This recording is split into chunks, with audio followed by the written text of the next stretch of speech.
bigger so you can see it easier, hopefully. There it is. So I love this up here at the top. When the world says give up, hope whispers, try it one more time. And I think that is so appropriate whenever we are taking care of somebody who has dementia. We just have to try it one more time, and we try it one more time, and we try it one more time. And for those of you who are getting the CEUs, I've got the course description, the outline, and the objectives on here. But to jump right in, I had to share this very old picture of me and my friends, Jimmy and Rosalind Carter. I love the Carters. I've been able to go out and do programs for the Rosalind Carter Institute. And this was the very first time that I got to meet them. That was several years ago, and thank goodness, several pounds ago for me. But the picture that I had with them last year just wasn't near as good a picture. But I did want to share this because of this quote from Rosalind Carter. And I want you to think about, as I'm reading this, which one of these are you? Which one of these have you been or are you currently? This is something that she says.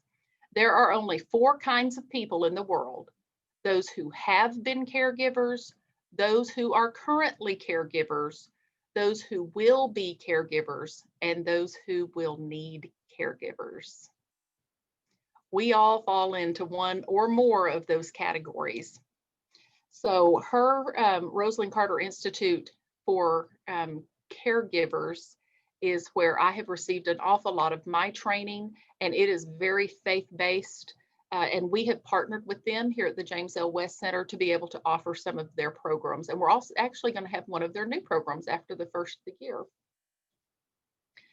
So these statistics, I updated statistics yesterday because all of the new statistics comes out in August. Some of them were a little slow coming in this year, I think just due to the pandemic. So every month when I'm doing something with statistics, I update it. So some of these are even different from what they were last month when I did the heartbreak from isolation. So why is caring for the caregiver so important?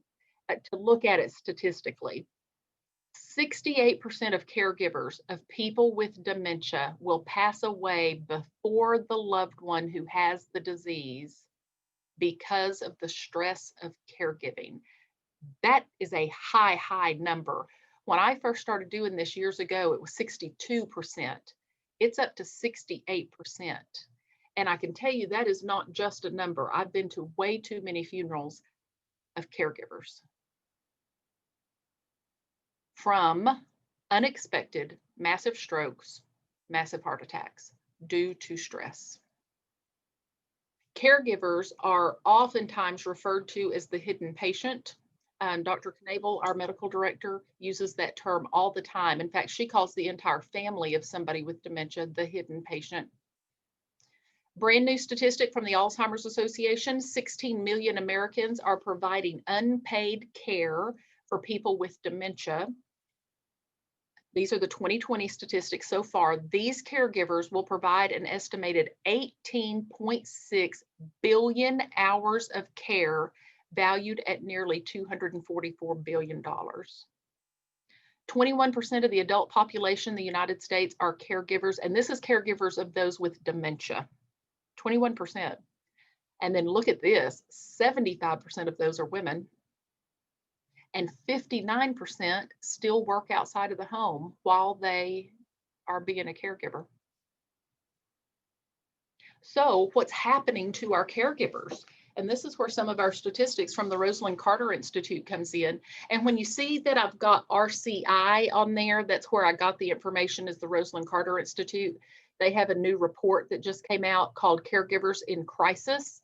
It came out in October of 2020, and I went onto their website yesterday to see if anything had changed, to update any statistic. So what they have found is that this year, 83% of the polled caregivers reported increased stress since the beginning of the pandemic. 42% reported a decrease in available help and support and increased isolation. They have concerns about financial stability and a debilitating impact on their overall mental and physical health. We know that caregiver burden and stress is impacting caregivers across the United States, and it's impacting the overall wellness as well as rates of depression and anxiety. And we're going to look at some statistics about depression and anxiety in caregivers as well. But this is a quote that came out from the Rosalind Carter Institute, and I saw they had actually put it on their LinkedIn page the other day, because they are shifting their focus from, they used to call it caregiving to caregivers, that is, they're shifting their entire focus over to caregivers at the Rosalind Carter Institute. If we do not begin to seriously address the needs of caregivers and provide the necessary supports, this indispensable, largely invisible component of our healthcare system is in danger of collapse. Trying to shift that focus over to taking care of the caregivers. So how does dementia affect us as caregivers? Taking care of somebody with dementia is very different than taking care of somebody with pretty much any other type of disease.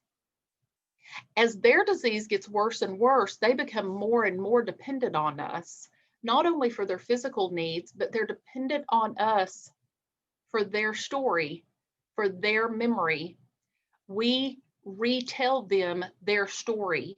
We are their memory for them. We are their words for them. And that is very different from other types of terminal diseases, where we may end up having to physically take care of someone, but they still know their story. With dementia, they don't. We become their memory. More than 80% of caregivers report feelings of depression associated with high levels of stress. And that number is up.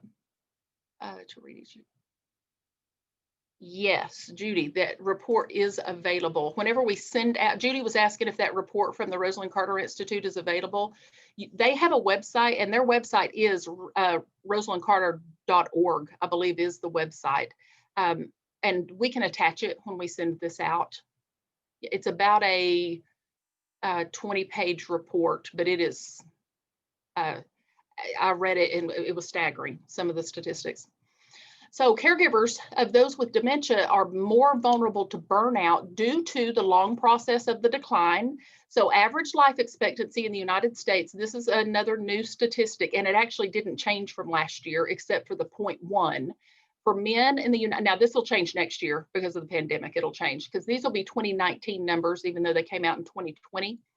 Average life expectancy for a man in the United States, this is without any type of a disease, is 76.1 years. Average life expectancy for a woman in the United States right now is 81.1 years. Life expectancy after a diagnosis of dementia, if they're younger than 65, is about 5 years, 3 to 5 years. If they're older than 65, it's 8 to 12 years. Now that's the average. Another thing that we often have happen when we're the caregiver of somebody with dementia is criticism from people who aren't, criticism from family members who are not the primary caregiver, giving us their opinion on how we could do it better or what we're doing wrong. And many times with other diseases, we don't get that because we, as the one living with them or being the primary caregiver, we see the dementia. We see the dementia all day, every day. And especially earlier in the disease, so many times our loved one is able to mask or hide it, that somebody's talking to them on the phone for 5 minutes and going, oh, you don't know what you're talking about. Dad's fine. I didn't hear anything wrong. We talked about the weather. We talked about the Cowboys game. He was great. Because you led him and gave him all the answers to everything that you were talking about, usually is what happens. And you're not here watching them try to get dressed or try to brush their teeth or try to feed themselves or try to just function day to day. Caregivers go through those 5 stages of grief several times when we're taking care of somebody with dementia. That is also very different of taking care of somebody with any other type of disease.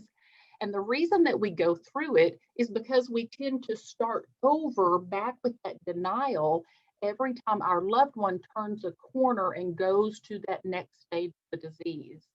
So we will just get to a point, we've got a diagnosis, we get a plan, here we go, we kind of get to that acceptance. This is what life's going to be like now. We make arrangements, we start using a day program, we get some in-home care, we've got a plan. and they turn the corner and the disease progresses and they start to get worse. And most of the time, the first thing that happens is, this can't be happening. This can't, no, not already. I can't believe it. Here we get, and that denial kicks in and we start through those stages of grief again. This is also something that's different for caregivers of those with dementia.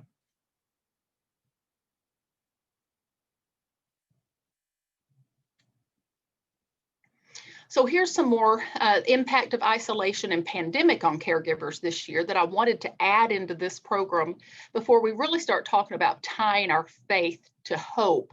I just want to be able to stress, because again, this is open to the public and not everybody on here is family caregivers. Some are professional caregivers and some are people needing CEUs. So if you're not living it, sometimes I don't think people understand the impact. But part of what's happened this year is the additional anxiety has caused caregivers to start to isolate even more than we were having to isolate anyway. Reporting higher levels of anger and frustration and having a short fuse as a caregiver, where maybe you're doing a pretty good job with it whenever you're with your loved one, but boy, you're biting the head off of the lady in the grocery counter or at the fast food or the person on the phone or whatever it is, but you find yourself having a short fuse. Prescriptions for antidepressants and anti-anxiety medications are up 34%. That is an October statistic of this year, and that was up from the spring, and then this number had skyrocketed since the spring. According to MarketWatch, alcohol sales are up 41% in women and 54% in men right now. And that's because that's how we're coping. That's how a lot of people are choosing to cope. We're self-medicating. Here's the picture of the brain that we use in a lot of our programs just to remind us exactly what is happening with our loved one. These are actual autopsy photographs that were taken. The one on the left is a man at the age of 70 who died in an accident. That is a normal brain. That is about a 3-pound brain. The one on the right is a 70-year-old man who actually died at the end stage of Alzheimer's disease, the most common type of dementia. You can see that brain is about a 1-pound brain, and it has many, many holes in it. It's much smaller. And that frontal lobe, that front area that controls reasoning and rational behavior, and where our filter is located, don't say that, don't do that, you should say that, you should do that. It, by the end of the disease, literally is gone. So what are some of the common emotional feelings that caregivers are having? And if you're feeling these things, please know that everybody else is too. And, or if you felt them in the past, one of the things that we may feel is resentment. There may be some resentment there because of the role reversal if you are an adult child taking care of a parent. There may also be some resentment about the time you're having to spend caregiving and it's taking away from your other family. If you are an adult child taking care of a parent, lots of times our spouse gets put on the back burner. If you're taking care of a spouse, sometimes our adult children or our grandkids get put on the back burner. And so there can be that resentment of the disease, but it may feel like I'm mad at you for getting sick. I'm mad at you for and we know that's not a reasonable thing to have. They didn't do anything to make it happen, but we can still have those feelings, and it's very, very common. When people do some counseling, this is something that comes up a lot. I'm mad at them for getting sick. This wasn't the plan. This is taken away from what we were supposed to be doing during this time. Then just that feeling of being overwhelmed. We've got this sandwich generation right now of people who are taking care of parents who might have dementia, but they still have kids at home, or they have those boomerang kids who have come back home and maybe brought some grandkids with them. And we're trying to juggle, and we're still working, taking care of a parent, being a spouse, having kids at home or back home, sandwich generation. Feeling unappreciated. It's not very often that we are thanked whenever we are a caregiver of somebody with dementia. Other family members might not be helping out, And even if you're doing everything and they're doing nothing, even if they're being supportive from afar, they don't know everything you're doing. And we all like to hear, thank you, and you're doing a good job. And I'm so glad that you're doing that. And not everybody does hear it. If you are hearing it, consider yourself very blessed. Isolation, even before the pandemic, taking care of somebody interferes in our normal social life, where we may get to where we can't get out and be on our bowling team, or we can't be part of our women's Bible study, or we can't go to church like we used to, or even go out to dinner. It changes our social life. And the big one is guilt. A lot of times caregivers of those with dementia will feel like they don't know what they're doing, or am I doing it right, or am I doing enough? Or they may just feel bad about being a caregiver. They feel guilty about being a caregiver. And then if you are not the primary caregiver, long distance caregivers feel guilty because they're not close and because they can't do more. So this is the first verse that really I wanted to talk about as we kind of tie together our faith and caregiving. This one is from 2 Corinthians 5:7, for we live by faith, not by sight. And I want us to think about how we can tie that to caregiving. We live by believing, not by seeing, whenever we are somebody who lives by faith. And believers are assured that by their faith, there is another and a happy life after this one has ended. And these were some of the things that stood out to me as I was working through this. The struggles facing us are not the most important concern. We see as caregivers, we see death, we see pain, we see suffering, we see day-to-day challenges for ourselves and for our loved ones, and we feel that as burden. We carry that as burden. But when we live by faith and not by sight, the unseen things waiting for us with Christ are more real than the suffering of the present moment.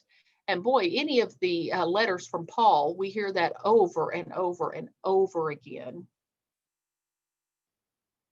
Also, from 2 Corinthians 4:18, so we fix our eyes not on what is seen, but on what is unseen, since what is seen is temporary, but what is unseen is eternal.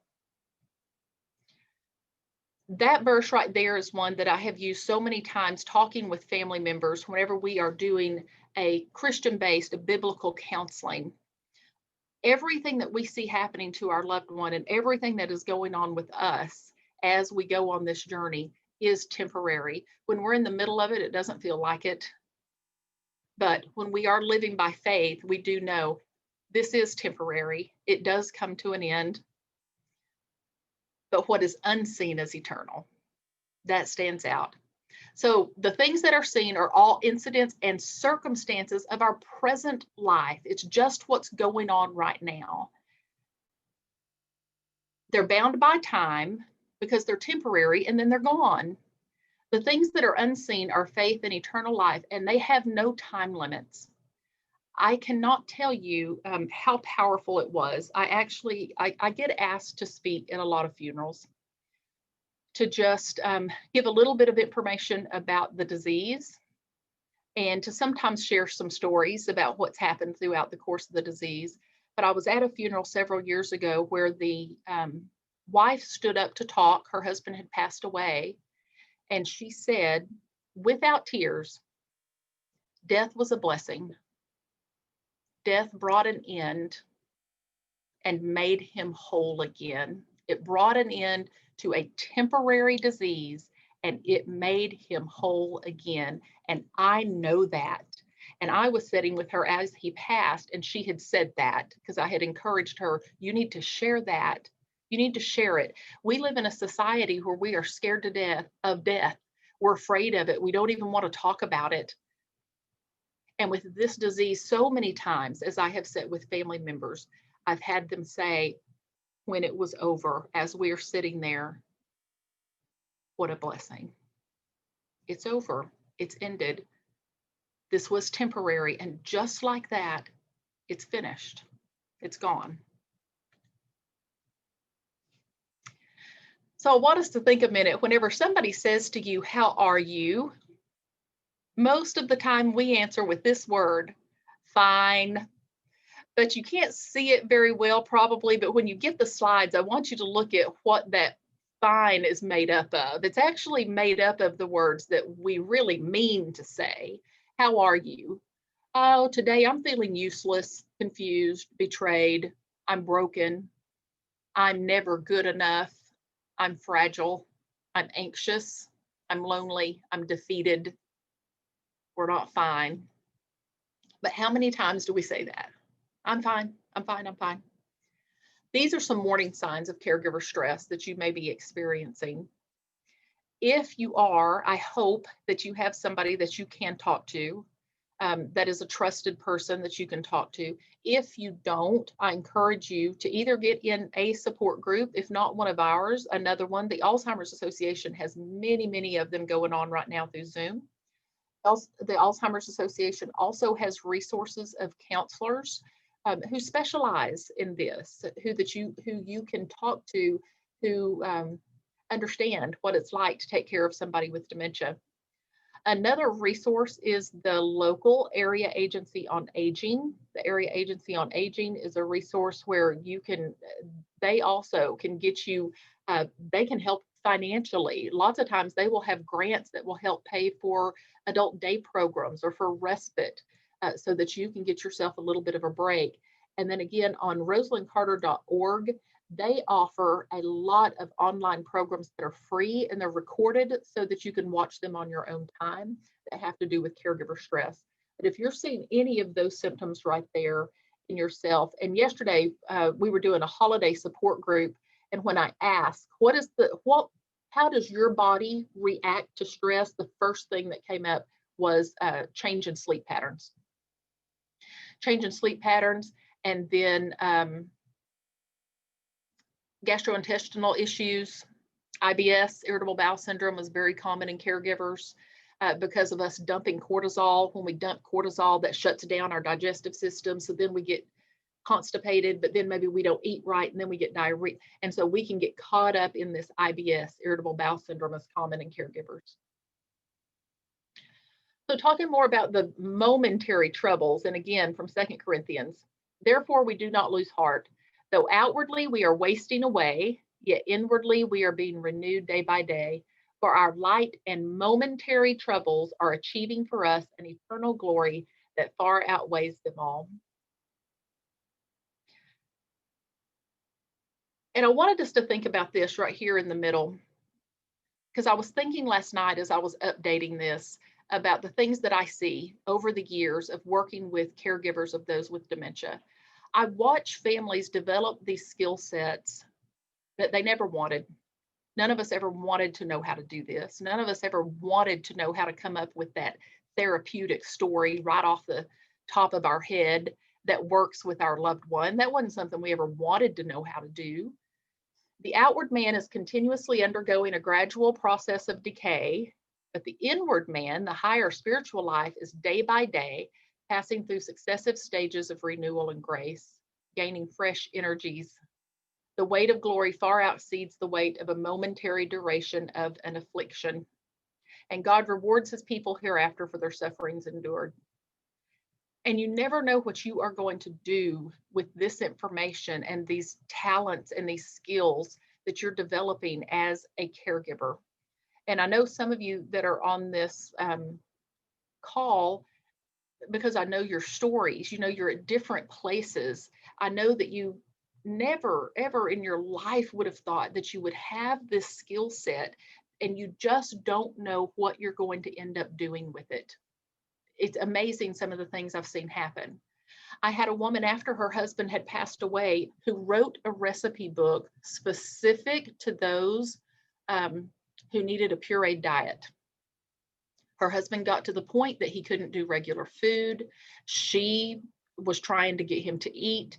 And so she created, instead of just putting the regular food in the blender and blending it up and giving it to him, she created a cookbook for pureed diets. And she made it specific to people with dementia and was really successful with it. She took this knowledge that she never thought she'd have, and she turned it into something positive. I've had lots and lots of people write it out as a story. People start blogs, YouTube pages. There was a gentleman who kind of documented his mom's dementia on YouTube as he would take her out on drives throughout the course of about 18 to 24 months, as long as he could take her on drives. And he would videotape it and put it on YouTube to teach and educate about the disease. So we never know what we're going to do with this information that we've got.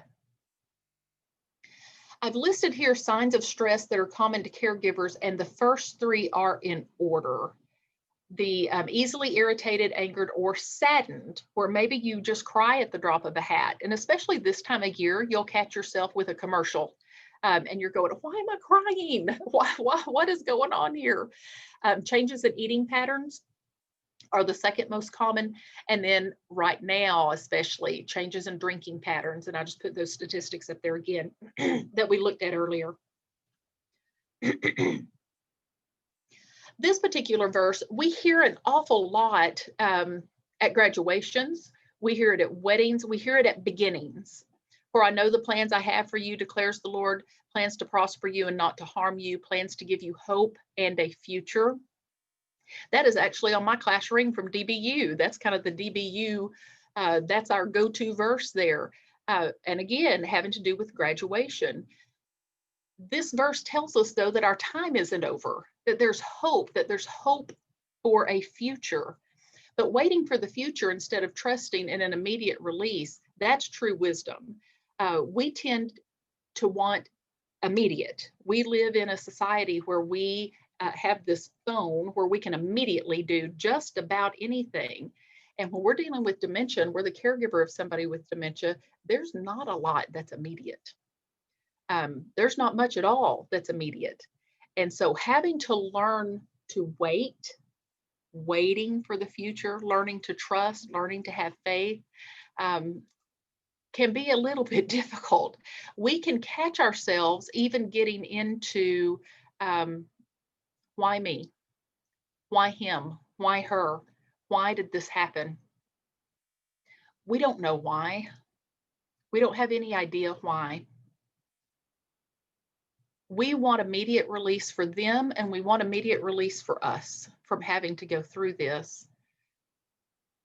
It takes a whole, this verse is what I come back to whenever I start to think, why not him? Or why not her? I do the same thing. Well, why would I wish it on somebody else? And this is where I think we can really go to the Serenity Prayer. It captures everything that caregivers, this is why I have this prayer all over my office. I have decorated my office in plaques, and I've got it on so many different things that people have given me. God grant me the serenity to accept the things I cannot change. There's not one thing about dementia that we can change. We can't change the progression of the disease. The courage to change the things I can, and what I can change is me and the way I react. And then the wisdom to know the difference in the two of those. So then I want to ask, have you ever thought of this journey of being a caregiver to someone with dementia as your ministry? And when you do hear that word ministry, what comes to mind? Probably not taking care of somebody with dementia. That probably is not one of the things that comes to mind. But that's kind of where this program grew out of, was me talking with a minister who used those very words. Have you ever thought of maybe these caregivers, if they shift their mindset over to this is my ministry? Haven't we all had things happen throughout our lives that weren't planned? And sometimes it was something pretty big that wasn't planned. Maybe there was a new baby that wasn't planned. There was a death that wasn't planned. There was a job change that wasn't planned. And we adapt and we change, and it can become our ministry. never ever in the world 20 years ago would I have thought that I'd have been doing this. I was a school teacher and assumed I would be a school teacher until I retired. And then life happened. And this has become my service. So I think if we start shifting our thoughts to caregiving as our ministry, ministry is just being a servant to the needs of the flock. So in other words, that word ministry just means we're serving others. Therefore, since through God's mercy we have this ministry, we do not lose heart. Because nowhere in the Bible does it tell us that being a Christian is easy. And then look at all the people that God called. Good grief. If we look back at David and Rahab and Simon Peter and Moses and Paul, look at the people he called. We can get to thinking, I'm not worthy of this. This isn't possibly my ministry. We've received mercy. In the trials and the difficulties in the midst of our ministry, the fact that we've been called to this is a source of strength. We are worthy of this, and we are capable of doing this. So from 2 Timothy 4:5, but you keep your head in all situations, endure hardship, do the work of an evangelist, fulfill all the duties of your ministry, whatever that ministry may be right now. So what's being said here? Paul is charging Timothy to abstain from arguments and to keep the simple word of truth, to be patient and gentle with all, and to separate himself from the way others behaved. He was to be watchful at all times. Also tells him to be prepared to suffer. There's a high reward for such brave endurance. The work of an evangelist refers to performing our duties correctly with much thought and prayer. And if we shift that mindset over to taking care of our loved one with dementia as our ministry, I'm telling you, just from having done this long enough and being with people who get to the other side of it after their loved one has passed, where you can talk to them and they will say, again, I would not have missed it. What a blessing it was to get to take care of, to come alongside my friend, my spouse, my parent. So we are being the hands and feet of God. God is using you as a caregiver to show his glory and mercy to everyone. Other people look at you. Other people see how you are enduring, how you are making it through this process. And you never know the impact you're having on other people. Running the support groups, I will have people email me and say, so-and-so sharing their story has made such a difference in my life. And sometimes you never know that. You never know that somebody's seeing how you were with your loved one made an impact on them. So some more verses. Praise be to the Lord, for he has heard my cry for mercy. He hears us. Be devoted to one another in love, honor one another above yourselves, and then whenever you possibly can, do good to those who need it. So to shift gears just a little bit, because not everybody's relationship, and I'll age myself here. When I think of the perfect home, I always think of Ward and June. Some of y'all know who I'm talking about. Ward and June Kleber and Beaver and Wally, and everything was almost always so happy, but we didn't all have Ward and June as a parent, and we didn't all marry Ward, and we didn't all marry June. So how is it that someone can truly care for a loved one when they feel they don't deserve it? So just to kind of switch gears a little bit, sometimes the person that we're taking care of is somebody that we've had some issues with. I've had people end up taking care of ex-spouses before. There was a reason they got divorced. It's hard to come back and take care, but almost every time it's the father of their children, it's the mother of their children, and they feel an obligation. Or what I see more often are estranged children, or maybe this mom or dad was not the best mom or dad, and now they have dementia. Stepchildren. Sometimes that also comes up. And then we get people who have nobody and they have a guardian, and it is a guardian from the state. So it isn't somebody who is emotionally attached to them.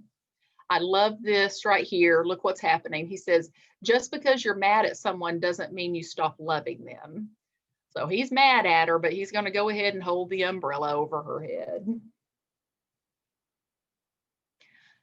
So when we have got a lot of emotional baggage, we're hurt by the person with the dementia, and we were hurt in the past, and we have not forgiven them. This comes up a lot, and unfortunately, many times it comes up when we are setting vigil with somebody who is actively passing. And that is not the time to deal with emotional baggage. The time to deal with the emotional baggage is now. The earlier, the better. You may never get that answer that you were needing from that person. You may never get that apology. And one of the things I wanted to share, I know you're not going to be able to see it because I've got my background on. There is a brand new book that's out. If you're somebody who's in this situation where you're having to, and this doesn't have to be this situation, it could be any, but there is a book out called Forgiving What You Can't Forget. Forgiving What You Can't Forget. I actually saw it at Sam's the other day. I had ordered it online. And the woman's name is Lisa, but she spells it Lysa. And I'll put it in the chat before we get off here, because I think it's Turkerist is her last name, Terkeurst. And it has a workbook that goes with it. And she really talks in here about, she has an entire chapter of having to forgive somebody who's already passed away, or having to forgive somebody who isn't capable of giving you what you need back. And when somebody has dementia, most of the time, you're not going to get what it is that you're thinking that you need back. So just to think more along those lines, coming down to forgiveness. An example of this was I had a resident who was the most loving woman. She was so sweet and precious. She gave kisses, she gave hugs, she held hands. And I would tell her son how much I loved his mother. And he said with the most stern face, be glad that's the woman you know, because that isn't who raised me. And we started working through some stuff. She'd been a difficult mom. He was making sure she was taken care of. She was in a very good place. But he was having a hard time seeing her like that because he'd never been told he was loved. He'd never had hugs and kisses. And so we worked through him meeting her where she was right now. And he was able, before she passed, to forgive her and to learn to enjoy that woman and to grab hold of those hugs and kisses. And I love you and you're wonderful, because that's everybody to her was just the best thing ever. She thanked everybody. And we talked through that. But he originally was so hard because he was holding on to the woman that raised him. I had another adult daughter who had found out some things about her mother after her mother had developed dementia and she had placed her and she was going through some papers. She found out some really, really hard stuff to know about your mom. And she had told me, I won't come back up here. I will pay her bill. I will make sure she's taken care of. You'll see me at care plan meetings, and that's it. I don't want anything to do with her. And then her mother became imminent, and I'm sitting bedside with her, and her mother held on and held on and held on. Usually it's about a 36, 48 hour, and we got to the 4th day. And I called the daughter and asked her to come up. And we started talking through forgiveness and talking through what are some things that you could say. And she found it in her heart to be able to say to her mom, I know that you think you did the best that you could as my mother. It was like she was releasing her. She was able to release her. And she left, and her mother did pass with me in the room, which is fine. But I saw her several months later at Canton, of all places. We were at Canton, and she told me, I wish I'd have done that earlier. If I could have just forgiven her earlier. I'm glad I did it, but I wish I'd have done it earlier. So the verses that came to mind about this: resentment kills a fool and envy slays the simple. Be gentle and ready to forgive, never hold grudges. Remember, the Lord forgave you, so you must forgive others. I was listening to the podcast of the woman who actually wrote this book this morning. She has a podcast called Proverbs 31, and she's been talking about her book recently. And she was saying, even when we don't think we can forgive, even when we think it isn't in us to forgive, if we can pull from how much forgiveness God has given us, and even kind of envision that forgiveness flowing over us, we've got enough to push on out to somebody else, because we have to be forgiven every day. We're going to go do some boneheaded something every single day. We have to be forgiven, and we are, and that we have that to pull from. And then I pulled some other bullet points here: to be ready to do good as if we had not been hurt, be willing to declare that we forgive, ready to treat them as kindly as if we had not been injured. God doesn't delay forgiving us when we ask Him. He pardons all of our offenses. He forgives us forever, so as to remember our sins no more, and to treat us ever onward as if we had not sinned. So we forgive an offending brother. This happens so many times, again, where I'm sitting bedside with a family, and that's where a lot of this emotional baggage starts to come up, is right here at the very end of somebody's life. And so I really do challenge you, if you have any of that, that you do start trying to work through it, start trying to have some forgiveness. Forgiveness does not excuse them for anything that they did at all. But we are called to forgive, and then to work through that process yourself. And again, like I said, I have found this great resource, and it's very, very good. Keeping in mind that you're not going to go this alone, listening to the voice of God. But there's reasons that we think that we're going to go it alone, because nobody else can do it as good as I can do it. I am the best caregiver for my loved one. But we do get to the point usually that we do need some help. And are you a trained professional in memory care? You know, we talk about in the support groups that we get to the point that, especially once we do place and we look back and go, oh my gosh, those people can tag team. You know, there's 8 of them on a shift, and then they get to go home and sleep. And another person comes on the shift, where I was doing it 24/7. Why in the world was I thinking that I could be everything to one person all the time? You may even have some guilt and feel like, well, God put this on me, so I have to do it. But you do still need help. You may feel like if you don't do it, no one will. But again, you do still need help. And God gives us other people. He brings resources to us. We've got to be open to them. It may mean that we have to ask. And boy, caregivers are the worst about asking for help, because we've got it.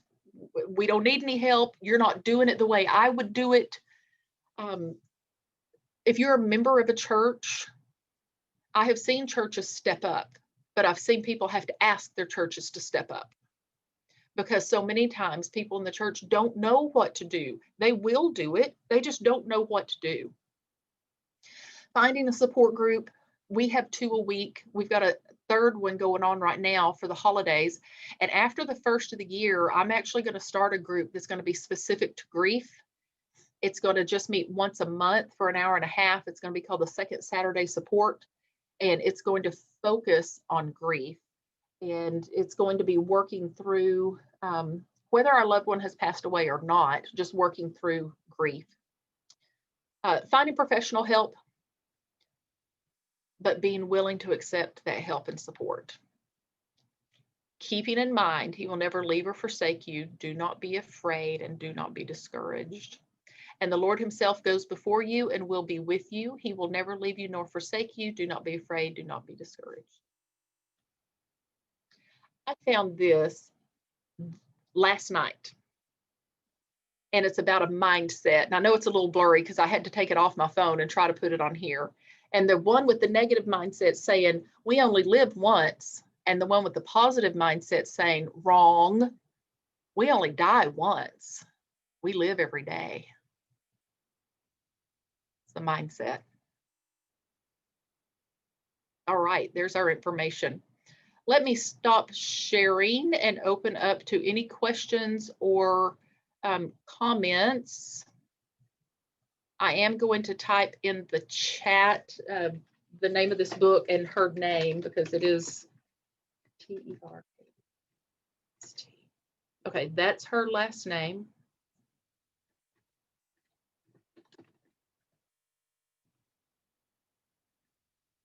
And there's the name of the book, Forgiving What You Can't Forget.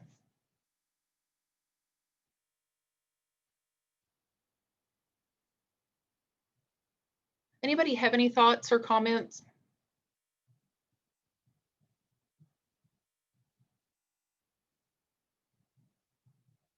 Oh, thank you very much. And I hope this is something that you'll think about. Yes, I did see the book at Sam's. I didn't see the journal, but I did see the book. I ordered it actually off of Max Lucado's website is where I ordered it. But they have it at Mardell as well. And they may have it other places. That's just where I've seen it.